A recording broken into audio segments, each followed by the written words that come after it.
Celui qui marche dans l'intégrité, celui-là séjournera dans la tente de Dieu et sur la montagne sainte.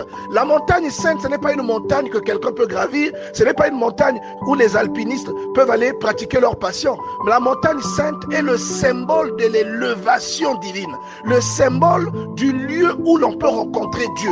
Vous voyez que dans la Bible, chaque fois que quelqu'un veut rencontrer Dieu, on parle tout le temps de la montagne. La montagne, c'est ce lieu auquel on accède lorsque l'on fait la prière. Un lieu auquel on accède lorsqu'on fait une retraite et que l'on va chercher Dieu dans son cœur avec un programme de prière. C'est cela la montagne dont il est question. Et on te dit que pour accéder à cette montagne, il faut que tu sois quelqu'un de véridique. Vous allez voir même dans Éphésiens chapitre 6 verset 11, l'une des premières conditions que l'on donne, c'est la vérité. C'est d'avoir la vérité, bien aimé dans le Seigneur, la vérité dans la bouche. Et Jésus-Christ lui-même dit que le diable, c'est le père du mensonge. Pour le chrétien qui cherche la protection de Dieu, beaucoup parmi nous ici, on court après quelque chose, mais qui ne vient pas dans notre vie. Et quelquefois, la chose qui nous limite, lorsque nous regardons correctement, c'est une petite chose dont nous pouvons nous débarrasser. Et parfois, parce que nous ne sommes pas enseignés, nous ne sommes même pas conscients que cette chose est la cause pour laquelle nous ne sommes pas exaucés. La hargne que tu mets dans ce que tu fais, tu dois la placer dans ce qui sauvera ton âme.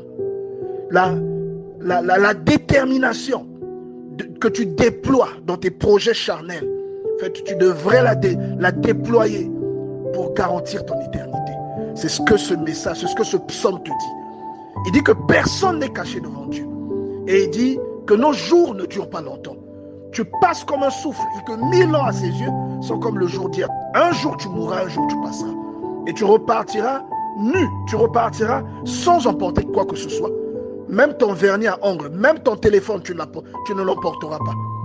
Tu vois, même tes cheveux, tu ne les emporteras pas. Tes tissages, tu vois. Donc il dit que apprends-nous à compter nos jours afin d'appliquer notre cœur à la sagesse.